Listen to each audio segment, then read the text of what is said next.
Boa tarde para você, 12h51. O prefeito de Taubaté, Ortiz Júnior, disse que vai recorrer da decisão da juíza Sueli Zeraich, que pede a cassação do mandato dele. Hoje nós vamos ouvir os envolvidos no processo. A reportagem de Márcio Correia. Ela é uma das testemunhas-chave na ação movida pelo Ministério Público que resultou na cassação de Ortiz Júnior. Gládiva Ribeiro foi chefe de gabinete de José Bernardo Ortiz, quando presidia a Fundação para o Desenvolvimento da Educação. Ele e o filho são acusados de formar um cartel na FDE, em que as empresas participantes do esquema venciam licitações e, em troca, repassavam valores dos contratos para a campanha eleitoral do Tucano. Em fevereiro de 2012, Gládiva atendeu Djalma Santos, que, segundo ela, teria participado da fraude e resolveu denunciar.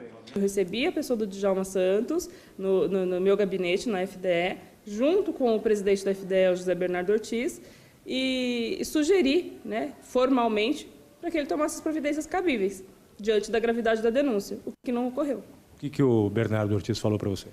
Me pediu para que eu engavetasse a denúncia e não desse importância a ela. O que a denúncia dizia exatamente?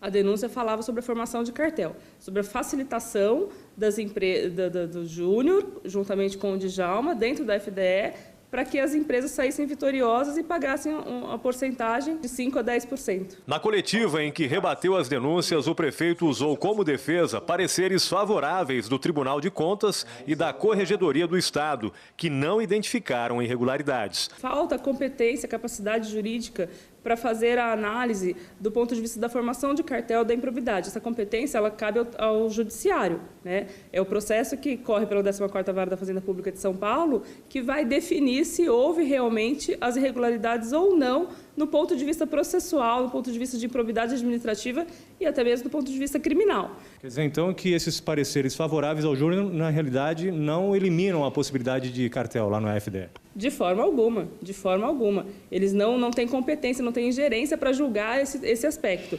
Ortiz Júnior também afirma que a Justiça Eleitoral não tem competência para julgar o suposto cartel na FDE. Mas, para este especialista em direito público, a decisão foi de acordo com a lei. No primeiro momento, foi um entendimento possível de que esse processo atual, que é uma ação de investigação eleitoral, já trazia elementos suficientes para formar o convencimento e, assim, proferir a sentença. Existe, sim, especificamente, o abuso do poder econômico em fins eleitorais, que pode gerar a inexigibilidade, como ocorreu. O prefeito vai recorrer da sentença. Os advogados já trabalham na defesa, que será apresentada na segunda-feira junto ao TRE em São Paulo. De acordo com a lei eleitoral, Ortiz Júnior tem o direito de permanecer no cargo até o julgamento desse recurso. Mas o TSE já determinou que todos os processos envolvendo a lei da ficha limpa devem ser concluídos até outubro deste ano. Se a decisão da juíza Sueli Zeraich for mantida, a presidente da Câmara, a vereadora Graça, assume o executivo e convoca novas eleições.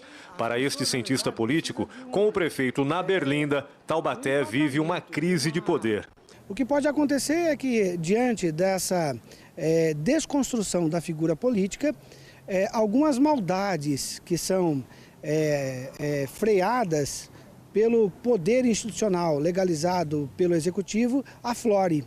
Então, esse é o momento, por exemplo, em que o número de criminalidade pode aumentar, o número de enfrentamento às leis colocadas pela sociedade pode aumentar também, e as pessoas podem recorrer facilmente à própria violência para resolver problemas do cotidiano. A população se sente sem liderança. Essa posição que está, consiste, fica aquele jogo na justiça, como esse ditado. Fica aquele caça ou não caça. Então é a mesma coisa, não tem prefeito. Fica o negócio no ar, como se a cidade fica deserta.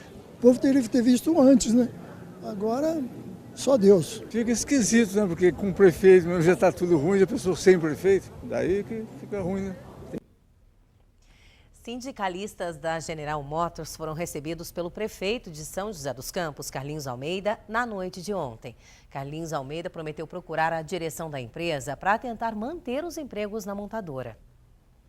O encontro aconteceu no Paço Municipal. Carlinhos Almeida defende que a montadora cumpra o acordo firmado com o Sindicato dos Metalúrgicos em janeiro deste ano, no qual ficou acertado que o setor de MVA seria desativado somente em dezembro e não neste mês.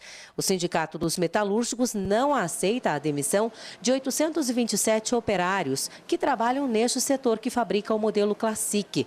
Os trabalhadores estão afastados desde o dia 5 de agosto. A licença remunerada vai até o dia 30 de agosto. Por causa do impasse das manifestações, na tarde de ontem, cerca de 100 funcionários da GM invadiram a prefeitura. E, segundo o sindicato, será feita uma série de protestos.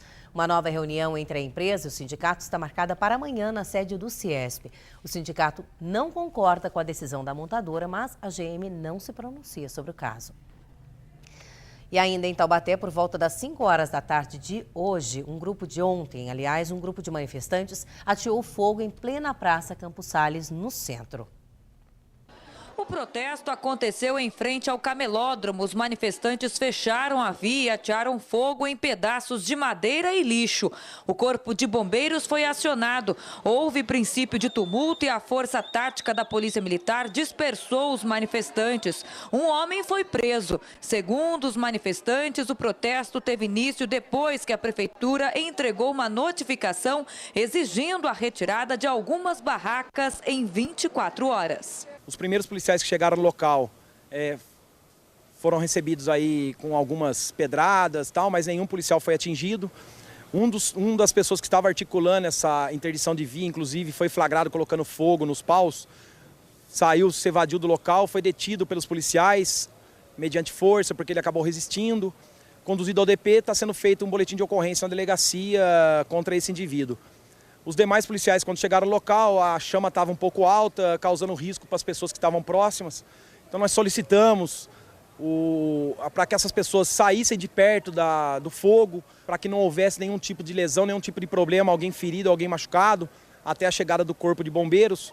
O Corpo de Bombeiros chegou, apagou o fogo. Quando apagou, a gente liberou novamente o trânsito de pedestres. Bom, e sobre esse assunto foi feita hoje pela manhã uma reunião na Câmara Municipal entre vereadores e representantes dos camelôs. E ficou decidido que os comerciantes vão poder manter as bancas durante os próximos 15 dias trabalhando normalmente. Só que na sexta-feira da semana que vem vai acontecer um novo encontro onde será decidido então o que ficou acertado entre vereadores e camelôs e prefeitura. Bom, a seguir aqui no Band Cidade, a previsão do tempo. A umidade relativa do ar volta a ficar baixa na região. Já os detalhes, 12h59.